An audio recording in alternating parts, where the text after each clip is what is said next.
The instruments that I'm playing are called timpani or kettle drums. They are used basically as in the position of sort of driving the bus or driving the rhythm with the orchestra. That's generally my main job within the ensemble, is to lead from the back, if you will. I am placed at the back, in the center, and on risers, and that's so that I can sort of have a unique vantage point like that of the conductor.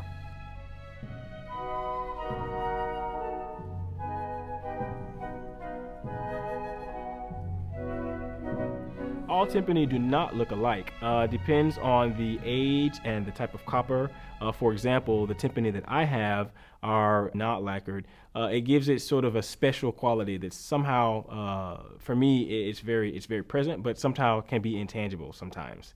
But it definitely depends on the bowl shape, the actual type of bowl, the drum head that you put on, and obviously the types of sticks you use.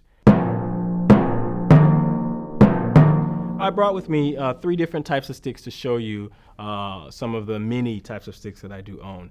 Sticks can be any number of shapes, sizes, thicknesses. The type of core you use can be different, the length and everything. So here we have a hickory stick that has a tapered shaft, that has a felt core with billiard felt on it. So it's a very articulate type of sound. Yeah?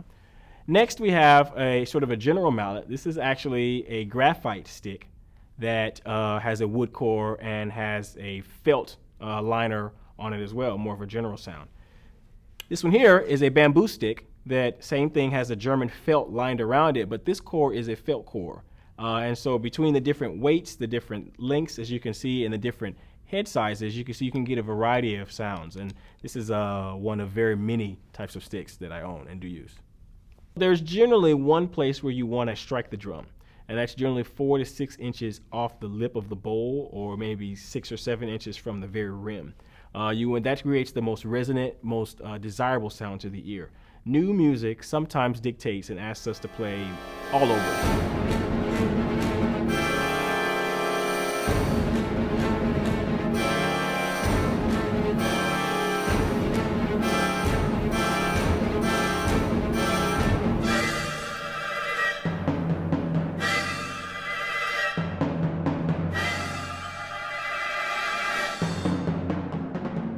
Some composers do specify what they want as far as sticks.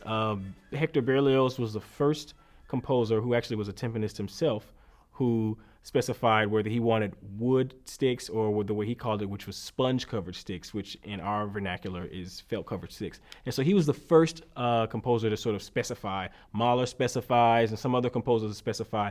But generally, it's my call as to what sticks are being used, or I choose what stick that I feel is appropriate for the repertoire, or in some cases appropriate for the particular note that I'm playing in the repertoire.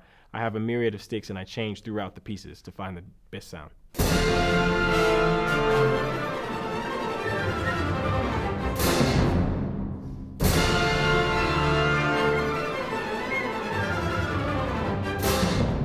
Timpani are tuned in 2 ways. One is by my feet, and the other is by my hands when I'm not playing. I can use my feet to push on a pedal that's located near the floor, and that changes the pitch. Basically, it stretches the head across the rim, which stretches the rim across the actual kettle. And for some tinier, smaller increments, I can use what we call a fine tuner, where you can take it and you can tweak it and make different sort of adjustments that way as well.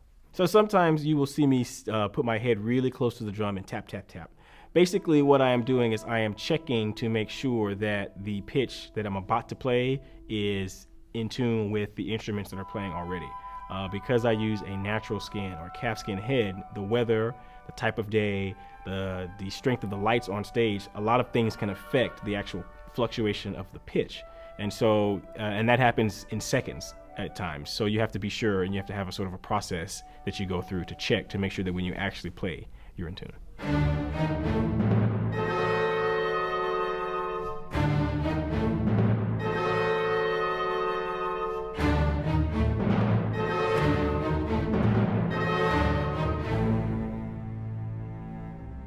There's a lot of great repertoire that we're doing, but one of the parts that really sticks out for me There's actually two. One of them is in Mahler's Second Symphony. There's a part that comes right back. It's the recapitulation where it comes back at the very beginning and you hear it again maybe 15 or so minutes later. There's two timpanists in that piece, and we're both playing away, and there's this huge climax. It's the entire orchestra's putting their heart and soul into it, and that's one of those moments where I get goosebumps, and I feel very, very fortunate to be doing what I'm doing.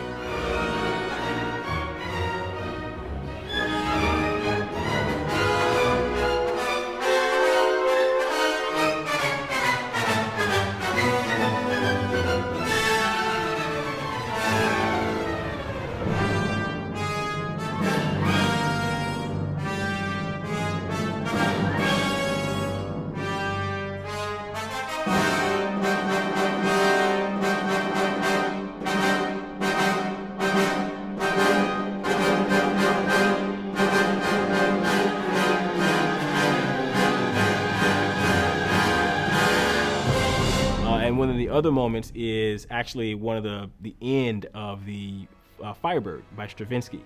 It's such a gorgeous and lyric melody that comes up before that, and then there's this sort of explosion of sound that I sort of punctuate the end of this fantastic piece. And those are the moments that really I live for.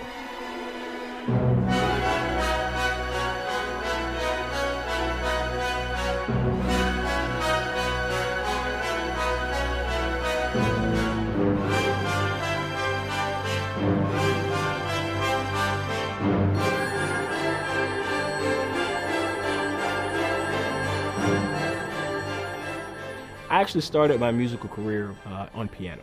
I went to university on a full piano scholarship, and long story short, ended up switching to percussion.